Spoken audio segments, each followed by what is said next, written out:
Troy Rosario? Bakit sobrang saya sa championship na kanyang nakuha sa Barangay Ginebra? Barangay Ginebra, bakit nga ba tinawag na hindi malakas na kupunan ni Boss Al Francis Chua? Nagawa ngang makuha ng Barangay Ginebra ang kampyonato sa kakatapos lang na Commissioner's Cup sa kabilayan ng mga naglalakihan na mga imports at kakulangan ng Barangay Ginebra sa kanilang front court position. At ang isa nga sa hindi makapaniwala na nag-champion ang Barangay Ginebra ay itong si Boss Al Francis Chua, dahil ayon sa kanyang naging latest interview ay aminado nga ito na hindi niya ine-expect na Ginebra ang makakakuha ng kampyonato ngayong Commissioner's Cup dahil hindi naman daw sila malakas na kupunan. Dahil kung titingnan mo naman kasi yung lineup ng Ginebra ay hindi naman talaga solid yung kanilang lineup. Butas na butas yung kanilang front court position, which is,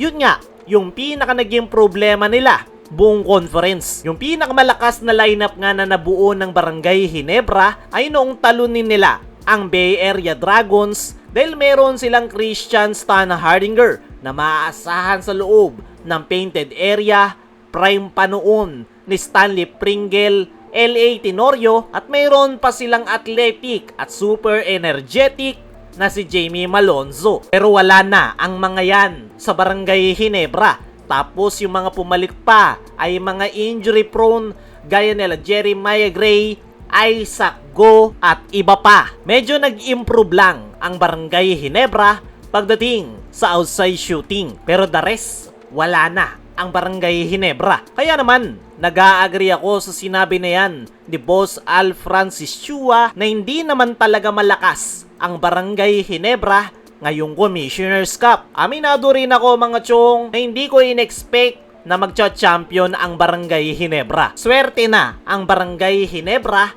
kung papasok sila ng semifinals. Pero pinatunayan nga nila sa lahat na kaya nilang makuha ang kampyonato kahit pa kulang-kulang at hindi naman ganun ka-solid yung kanilang kupunan. Talagang dinaan lang ng Barangay Ginebra sa kanilang solid team chemistry at tiwala sa isa't isa. Syempre, hindi rin mawawala itong si Justin Brownlee. Ito talaga yung pinakadahilan kung bakit nag-champion ang Barangay Ginebra. Talagang kayod yung kanyang ginawa buong conference, lalong-lalo na sa PBA Final Series kontra TNT Tropang Giga. Pero kahit hindi ganun kalakas yung lineup ng Ginebra, ay napatunayan nila na kaya nilang mag-champion. Maging si Brownlee nga ay naging emosyonal dahil hindi niya akalain na makukuha nila ang Commissioner's Cup. Ayon pa kay Boss Al Francis Chua, ay puso at sipag nga daw yung dahilan kung bakit sila nagtagumpay sa kakatapos lang na Commissioner's Cup.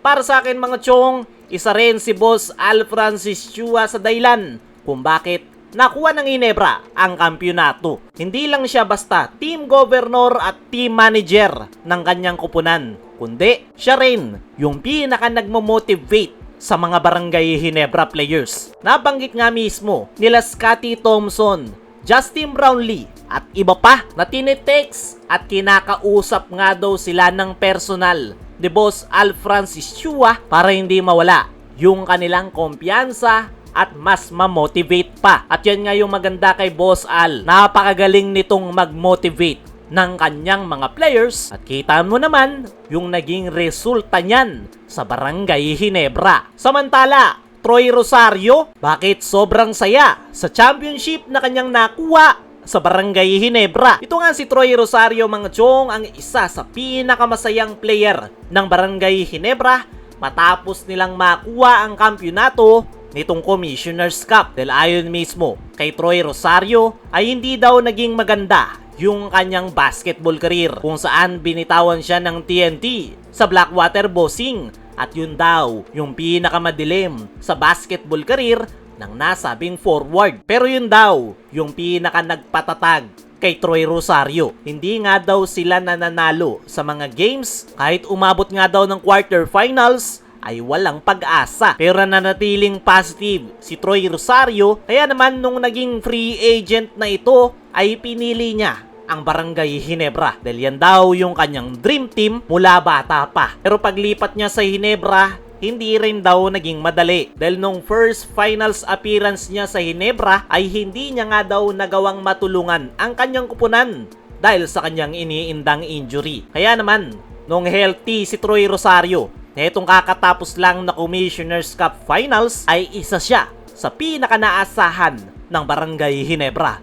Kaya naman sobrang sayang araw ni Troy Rosario na nakapagpakita siya ng magandang performance at nagawang matulungan ang kanyang kupunan na makuha ang kampyonato. At para kay Troy, kumpleto na ang kanyang basketball career. At umaasa ito na makakakuha pa ng more championship sa Barangay Ginebra. Kaya mga chong, ano ang masasabi nyo na sobrang saya ni Troy Rosario sa championship na kanyang nakuha? Ano rin yung masasabi nyo? Sinabi ni Boss Al na hindi naman malakas na kupunan ang Barangay Ginebra. I-comment mo lang dyan sa ibaba.